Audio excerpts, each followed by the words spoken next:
नमस्कार प्यारे बच्चों।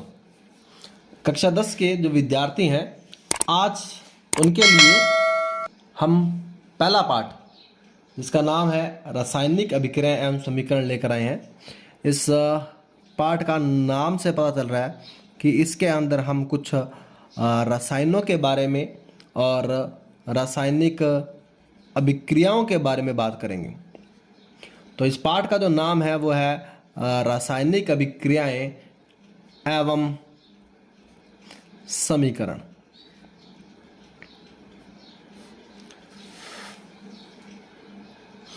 तो सबसे पहले हम बात करते हैं जो कक्षा 10 का पहला पाठ है रासायनिक अभिक्रियाएं। उस पाठ को शुरू करने से पहले अगर आप इस चैनल पर नए हो तो इस चैनल को सब्सक्राइब करें और बेल आइकन के बटन को दबा दें, जिससे आपको इस कक्षा 10 के जो भी महत्वपूर्ण सूचना होगी वो आप तक तुरंत पहुंच जाएगी। तो इसके लिए शुरुआत करते हैं रासायनिक अभिक्रियाएं। तो पहले हम बात करते हैं कि वास्तव में रासायनिक अभिक्रियाएं क्या होती है। इसके हम कुछ उदाहरण लेकर चलते हैं कि जीवन के अंदर हमारे पास में क्या होते हैं। कि अगर हम बात करें उदाहरण की, ठीक है ना, तो उदाहरण में कई बार हम देखते हैं कि अगर हम दूध की बात करें तो दूध को अगर हम लंबे समय तक छोड़ दें तो वो खट्टा हो जाता है। तो दूध का खट्टा होना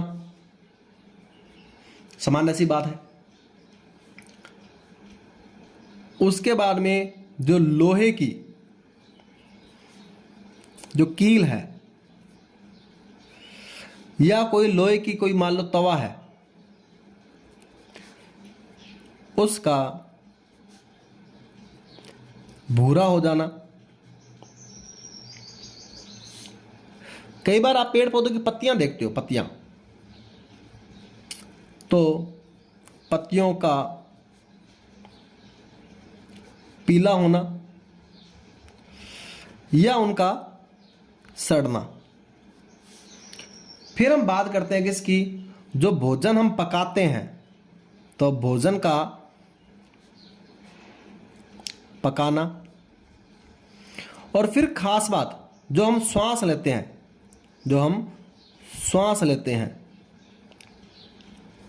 श्वास लेना, ये जो प्रक्रियाएं हैं, ये सारी की सारी प्रक्रियाएं क्या आती है इसके अंदर। देखो सबके अंदर क्या काम, क्या नई चीज क्या है, इस बात क्या है इनमें नई। तो नई चीज में देखो क्या है कि जब हम दूध का खट्टा होता है तो हमें पता है कि दही बनता है। लोहे की कील पे जंग लगती है तो हम बोलते हैं उसे जंग लग गई है। पत्तियां पीली होती है या सड़ने लगती है तो हमारे पास खाद प्राप्त होती है। भोजन जब पकता है तो हमारा भोजन जो है वो अच्छा हो जाता है। श्वास जब लेते हैं तो कार्बन डाइऑक्साइड को हम बाहर निकालते हैं। तो ये जो सारी प्रक्रियाएं हैं, इन सारी प्रक्रियाओं को हम बोलते हैं रासायनिक अभिक्रियाएं। इन सभी प्रक्रियाओं को क्या बोलते हैं? रासायनिक अभिक्रिया। लेकिन इनके अंदर कोई भी रासायनिक अभिक्रिया की परिभाषा नहीं है। तो वास्तव में रासायनिक अभिक्रिया की परिभाषा है क्या? यानी ऐसी अभिक्रियाएं जिनमें एक नया पदार्थ नए गुणों के साथ बनता है,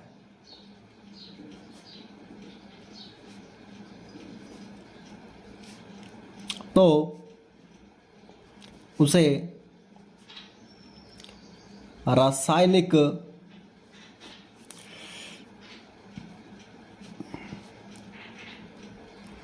अभिक्रिया कहते हैं। अब देखो इसमें मैंने कुछ खास बात लिखी है आपके लिए। अब क्या बात लिखी वो देखो, एक नया पदार्थ बनना चाहिए और उसके गुण है वो भी क्या होने चाहिए? नए होने चाहिए। तो उसको हम क्या बोलेंगे? रासायनिक अभिक्रियाएं कहेंगे। तो रासायनिक अभिक्रिया की ये परिभाषा है। अब इसका मतलब समझते हैं।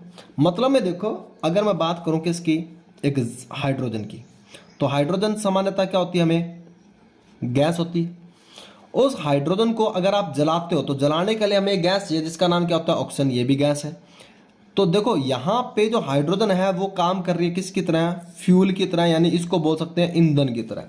किसकी तरह काम कर रही है? ये एक ईंधन की तरह काम करे, यानी जिसको जलाया जाएगा वो है। जबकि ये ऑक्सीजन गैस है, ये एक हेल्प कर रही है, यानी कि जलाने में सहायक है। आपको पता है कि अगर किसी भी चीज़ को जलाना हो तो जलाने के लिए हमें ऑक्सीजन चाहिए, और अगर ऑक्सीजन ना हो तो वो चीज़ जलेगी नहीं, तो जलाने में सहायक है। लेकिन इन दोनों को, यानी जब हाइड्रोजन गैस को जलाते हैं तो जलाने के बाद प्राप्त होता है जिसका नाम क्या है, जल। अब खास बात क्या देखो जल की, जल इन दो से मिला तो मेरे पास क्या प्राप्त हुआ, एक नया पदार्थ प्राप्त हुआ। तो ये अपने आप में क्या है, नया पदार्थ है। तो सामान्य बात थी, हाइड्रोजन मिला, ऑक्सीजन मिला और मुझे एक नया पदार्थ मिला, तो ये पहली कंडीशन पूरी हो गई। इसके लिए क्या चाहिए, मुझे एक नया पदार्थ चाहिए। लेकिन दूसरी बात, उसके गुण क्या है, वो भी क्या होने चाहिए, नए होने चाहिए। तो मुझे पता है कि जो जल है, चाहे वो गंदा हो चाहे कुछ भी हो, लेकिन ये हमेशा ही क्या करता है, आग बुझा सकता है।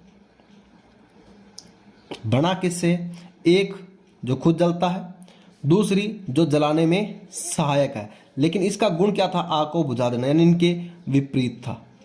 तो जरूरी नहीं है कि गुण विपरीत ही हो, लेकिन गुण नए होने चाहिए, अलग होने चाहिए। जो पहले वाले गुण थे वो ना हो, तो उस समय बोल सकते हैं कि अब गुण जो है वो क्या हो गए, नए हो गए। इसीलिए ऐसी कोई भी क्रिया हो जिसके अंदर नया पदार्थ बन रहा है लेकिन उसके गुण जो है वो भी नए हैं, तो उसे हमेशा ध्यान रखना, उसे रासायनिक अभिक्रिया ही कहेंगे।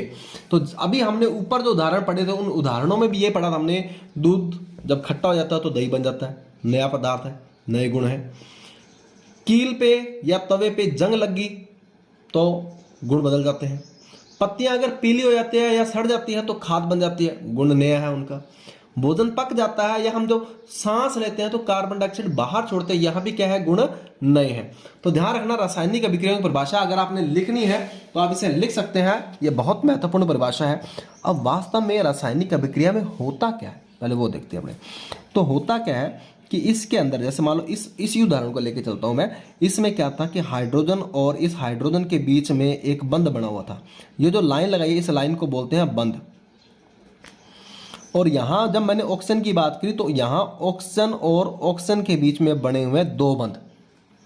यहां हाइड्रोजन और हाइड्रोजन के बीच में भी क्या बना हुआ, बंध बना हुआ है एक, और यहां हाइड्रोजन और ऑक्सीजन के बीच में भी क्या बना हुआ है, बंध बना हुआ है। तो सबसे पहले होगा क्या, सबसे पहले होगा कि इनके बीच के जो बंध है ये टूटेंगे। अब ये बंध टूटेंगे, टूटने के बाद में क्या होगा कि जो ऑक्सीजन है उस ऑक्सीजन से एक साइड में H जुड़ेगा। तो देखो जब H और ऑक्सीजन के बीच में नया बंध बनेगा तो यहाँ, तो दूसरा भी यहाँ बना लेते हैं ये। तो देखो अब एक ऑक्सीजन जो था उसके साथ में दो हाइड्रोजन जुड़ गए, जबकि पहले यहाँ पे क्या था, ऑक्सीजन ऑक्सीजन से जुड़ा हुआ था, हाइड्रोजन हाइड्रोजन से जुड़ा हुआ था। लेकिन हुआ क्या, जब रासायनिक अभिक्रिया हुई तो उनके बीच के जो बंध थे वो टूट गए। तो बंध टूटकर यहाँ पे क्या बने, नए बंध बने। तो पुराने बंध थे वो टूटते हैं, यहाँ पे क्या थे, पुराने बंध थे। तो जो पुराने बंध थे वो टूट गए और नए बंध बनते हैं। तो इसी पुराने बंध के टूटने से और नए बंध के बनने से ही हमारे पास जो प्राप्त होता है वो पदार्थ क्या होता है, वो नया पदार्थ है, और उसके गुण है वो भी क्या होते हैं, नए होते हैं। तो नए गुण प्राप्त होते हैं, इसीलिए इसको क्या बोला जाता है, रासायनिक अभिक्रिया बोला जाता है। अब रासायनिक अभिक्रिया जो है उसका एक उदाहरण भी दे रखा है, वो हम अब एक क्रिया विधि देखते हैं जो किताब के अंदर दे रखी है।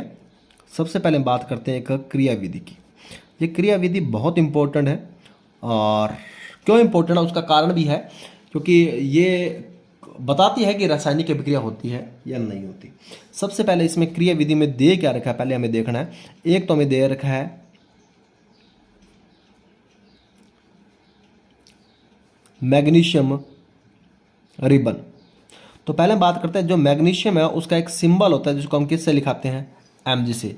रिबन का मतलब होता है यहाँ पे एक पट्टी ली गई है इस मैग्नीशियम के, ऐसे टुकड़ा लिया गया है, उसको बोलते हैं मैग्नीशियम रिबन। अब खास बात क्या है मैग्नीशियम रिबन की, तो देखो मैग्नीशियम रिबन होता है, ध्यान रखना, जो आपने सिल्वर कलर यानी चांदी देखी होगी तो इसका जो कलर होता है वो याद रखना, इसका कलर होता है वो सिल्वर सफ़ेद होता है भाई, यानी चांदी की तरह ये सफ़ेद दिखाई देती है कौन, मैग्नीशियम।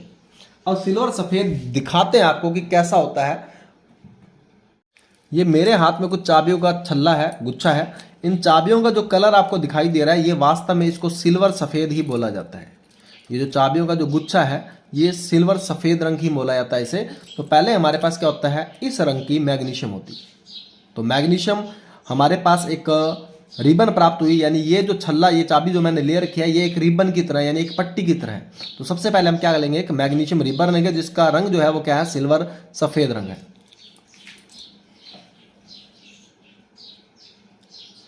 अब क्या करते हैं, जो सिल्वर सफ़ेद रंग की मैग्नीशियम है, इस मैग्नीशियम को क्या करेंगे, हमें जलाना है। यानी जो मैग्नीशियम है इसको हमें क्या करेंगे, जलाना है। तो जब हम इसको जलाते हैं तो सामान्य सी बात है, देखो किसी भी चीज़ को जब आप जलाते हो तो जलाने के बाद में आपको क्या प्राप्त होती है, वो प्राप्त होती है राख। क्या प्राप्त होती है, राख। तो हमें इस मैग्नीशियम को जलाना है, जलाते हैं तो इससे क्या प्राप्त होती है, राख। अब राख जो मिलती है, हमेशा ध्यान रखना, इससे जो राख प्राप्त होती थी उसका रंग जो होगा वो क्या होगा, सफ़ेद। तो जो प्राप्त होगी राख, उसका रंग क्या होगा, सफ़ेद। ठीक है ना। अब खास बात क्या है, इस मैग्नीशियम में, यानी जब हमने मैग्नीशियम को जलाया तो जलाने के लिए हमें गैस की आवश्यकता हुई। उस गैस का नाम था ऑक्सीजन। और जब उसकी राख प्राप्त हुई तो राख जो थी, यानी जब किसी चीज को जलाते हैं और उसमें ऑक्सीजन जुड़ता है तो उसका नाम बदल जाता है, उसका नाम हो जाता है, अगर वो मैग्नीशियम है तो उसका नाम क्या हो जाएगा, उसका नाम हो जाएगा मैग्नीशियम ऑक्साइड। तो हमारे पास जो राख प्राप्त हुई, उस राख में वास्तव में क्या पड़ा हुआ है, मैग्नीशियम ऑक्साइड पड़ा हुआ है, और जिसका रंग क्या है, सफ़ेद है। लेकिन अब इससे प्रश्न पहला आता है कि देखो मैग्नीशियम है, मैग्नीशियम को जलाना है, तो जलाने से पहले क्या होता है, इसके ऊपर एक परत होती है, इसके ऊपर एक परत होती है। ये मैंने परत बना दी, ठीक है ना। ये जो परत है, ये मैग्नीशियम की जब खुली हवा में रखा जाता है तो मैग्नीशियम जो है वो वातावरण की ऑक्सीजन से क्रिया कर लेता है और इसके ऊपर एक परत बना लेता है, जिस परत का नाम होता है मैग्नीशियम ऑक्साइड। तो ध्यान रखना, खास बात क्या है कि जो मैग्नीशियम है, मैग्नीशियम को जब हवा के अंदर खुला छोड़ा जाएगा तो उसके ऊपर एक परत आ जाती है, जिस परत का नाम क्या होता है, मैग्नीशियम ऑक्साइड। अब ये जो परत है, जैसे आप मान के चलो कि अगर आप किसी चीज़ को जैसे जलाना चाहते हो, तो किसी चीज़ को जलाना चाहते हो तो अगर उसके ऊपर कोई मान लो परत चढ़ी हुई है तो वो जल नहीं पाएगी। तो ऐसे ही मैग्नीशियम जो होते हैं, जब उसको जलाया जाता है तो उसके ऊपर एक परत होती है जिसका नाम क्या है, मैग्नीशियम ऑक्साइड है, और ये परत हमेशा ही क्या करती है, उसको जलने से रोकती है। तो हमें क्या करना है, इस मैग्नीशियम ऑक्साइड की परत को हटाना है। तो इसको हटाने के लिए हम इसे क्या करते हैं, रेगमाल की सहायता से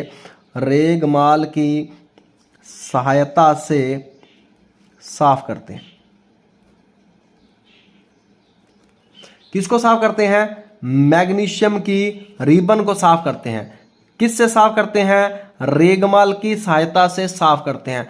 क्यों करते हैं, क्योंकि इसके ऊपर एक परत है जिसका नाम क्या है, मैग्नीशियम ऑक्साइड, और ये परत अगर नहीं हटाई गई तो ये हमारे इस मैग्नीशियम को जलने से रोकेगी और हमें इसको आसानी से जलाना है। इसीलिए हमें रेगमाल की सहायता से इस मैग्नीशियम ऑक्साइड की परत को हटा देते हैं।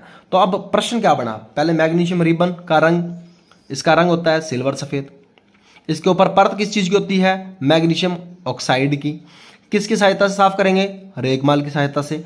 क्यों करेंगे, क्योंकि मैग्नीशियम ऑक्साइड की जो परत होती है वो जलने से रोकती है।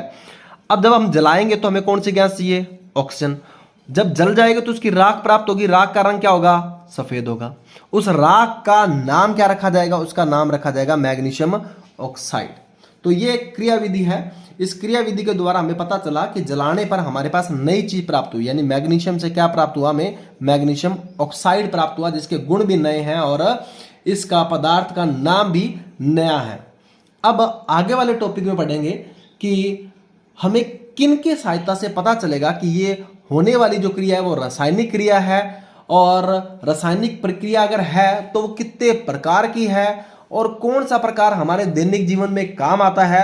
और इन्हीं वीडियो में आप प्राप्त करोगे कि क्यों कपड़ों का रंग उड़ जाता है, क्यों हमारी जो घरों के अंदर जो दवाइयां हम काम में लेते हैं उन दवाइयों की बोतल जो होती है वह भूरे या गहरे रंग की होती है, क्यों नई सफ़ेद रंग की बोतल बनाई जाती। और फिर हम ये भी पढ़ेंगे कि जो पुराने समय में ब्लैक एंड वाइट फोटोग्राफी होती थी, उस ब्लैक एंड वाइट फोटोग्राफी में क्या पदार्थ यूज किया जाता था। और सबसे महत्वपूर्ण बात यह है उसमें कि कई जो दवाइयां होती हैं उनके ऊपर लिखा होता है keep it in cool and dark place, तो क्यों उन दवाइयों को अंधेरे में और ठंड में रखा जाता है। ये सारे प्रश्नों के जवाब आपको इन्हीं वीडियो में प्राप्त होंगे। इसके लिए आप इस चैनल को सब्सक्राइब करें और ज़्यादा से ज़्यादा शेयर करें। धन्यवाद।